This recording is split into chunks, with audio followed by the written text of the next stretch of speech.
কেউ এসেছিলেন বেঙ্গালুরু থেকে, কেউ কেরল থেকে।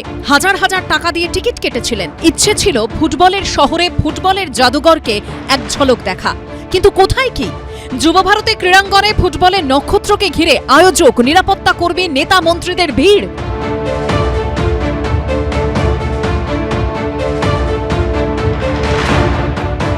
প্রিয় তারকাকে দেখতে না পেয়ে তাই উগড়ে পড়ল ক্ষোভ।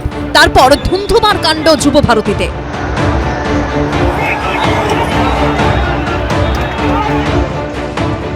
এখানে আমরা এত টাকা দিয়ে টিকিট কেটেছি, মেসিকে দেখতে পাইনি, শাহরুখ খান আসেনি, কোথায় টাকা, কোথায় কি কথা হয়েছিল, কি হলো?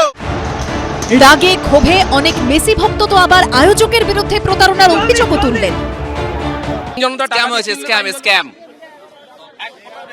Fully scam. উপরে একজন দর্শক রয়েছে, স্ক্যাম করে চিৎকার করছে, বলছে স্ক্যাম অফ দ্য ইয়ার। অর্থাৎ এত হিউজ অ্যামাউন্টের টাকা মেসিকে সামনে রেখে তোলা হয়েছে, চিৎকার করছে।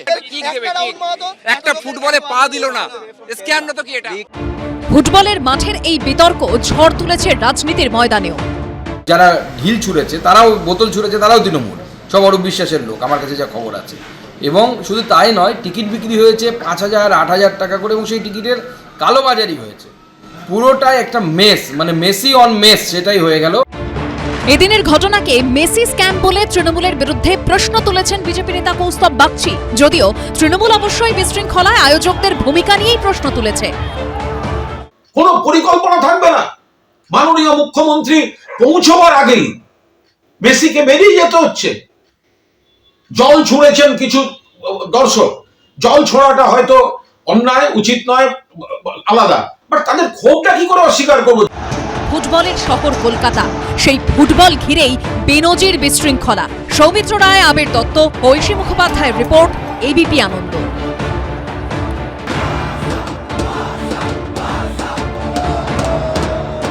কয়েক মাস ধরেই মেসি ম্যানিয়ায় ভুগছিল কলকাতা। শনিবার যুবভারতীতে ফুটবলের রাজপুত্র পা দিতেই সেই উন্মাদনার মাত্রা কয়েক গুণ বেড়ে যায়। It's gonna go through the stratosphere. The man who arrives first. Suarez, El Pistolero is up next. Tears of joy. কিন্তু মেসি মাঠ ছাড়তেই উন্মাদনার ছবিটা মুহূর্তে বদলে গেল চরম বিশৃঙ্খলায়। মেসিকে ঘিরে যে আবেগ, তা ক্রমে পরিণত হলো এমন অস্বাভাবিক ক্রোধ, রোষে। যুবভারতীতে জ্বলল আগুন, ভেঙে উপড়ে ফেলা হলো ক্যানোপি। স্টেডিয়াম থেকে মাঠে ধেয়ে এলো রাশি রাশি জলের বোতল। তাণ্ডব সামলাতে কার্যত পর্যুদস্ত হতে হলো পুলিশকে। যদি হচ্ছে আমাদেরকে জায়ান্ট স্ক্রিনেই মেসিকে দেখতে হয়, তো we can see the World Cup, we can see the World Cup. টাকাটা 10,000 টাকা দিয়ে এটুতে বসে যদি Messi is coming for only 15 minutes, that is also সবাই সারাউন্ড করে রাখছে, ministers, the journalist and everyone. তাহলে লাভটা কি হলো? তার উপর লোক ঘিরে রেখেছে একটা প্লেয়ারকে, এটা কি কোনো অর্গানাইজেশন হলো? 100টার বেশি কোনো ভ্যালু নেই, তারা ঘিরে আছে। পলিটিশিয়ানরা সেলফি তুলছেন ওখানে। এটা কি মানে মেসিকে আনার মানে কি হয়? এটা তো নির্লজ্জতা। শুক্রবার গভীর রাতে শহরে পা রাখেন LM10। তখনই বিমানবন্দরের বাইরে উপচে পড়ছিল ভিড়। শনিবার ঠিক 11:30টায় যুবভারতীর মাঠে ঢোকে ফুটবলের রাজপুত্র লিওনেল মেসির গাড়ি। মেসি ভক্তদের ভিড়ে সে এক অন্যরকম যুবভারতী।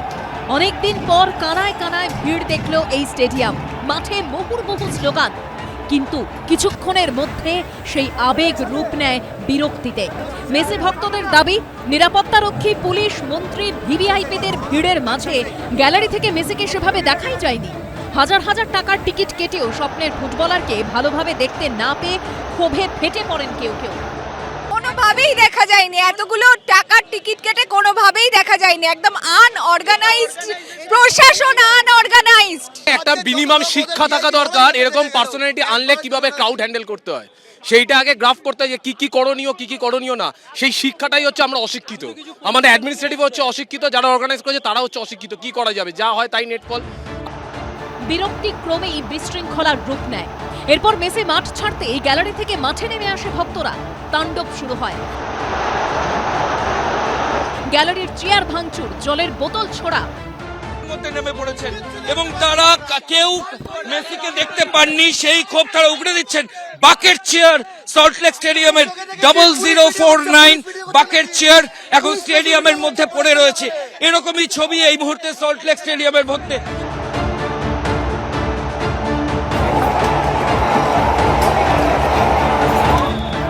পরিস্থিতি সামাল দিতে কার্যত হিমশিম খায় পুলিশ। যুবভারতী স্টেডিয়ামে মেসিকে রাজ্য সরকারের তরফে সম্বর্ধনা দেওয়ার কথা ছিল, কিন্তু এই পরিস্থিতিতে তা বাতিল করা হয়। এদিকে এই ভয়ঙ্কর বিশৃঙ্খলা পরিস্থিতি নিয়ে এক্সপোস্টে মুখ্যমন্ত্রী লেখেন, সল্টলেক স্টেডিয়ামে যে অব্যবস্থা দেখা গেল তাতে আমি খুবই বিরক্ত এবং হতবাক।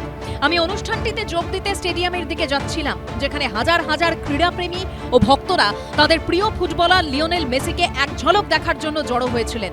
এই দুর্ভাগ্যজনক ঘটনার জন্য আমি লিওনেল মেসি, একই সঙ্গে তার ভক্ত ও সকল ক্রীড়াপ্রেমীর কাছে আন্তরিকভাবে ক্ষমা প্রার্থনা করছি। We have already told the organizer, we will persuade him. He is giving in writing to the whomsoever concerned that the tickets which have been sold, they should be refunded because there was not much of this thing was done. অবসরপ্রাপ্ত বিচারপতি অসীম কুমার রায়ের নেতৃত্বে তদন্ত committee গঠন করা হয়েছে বলে এক্সান্ডেলে জানিয়েছেন মুখ্যমন্ত্রী। কমিটিতে থাকছেন মুখ্য সচিব। সৌমিত্র রায়, ময়ূর ঠাকুর চক্রবর্তী, ঐশী মুখোপাধ্যায়ের রিপোর্ট, এবিপি আনন্দ। এবিপি আনন্দ, এগিয়ে থাকে, এগিয়ে রাখে।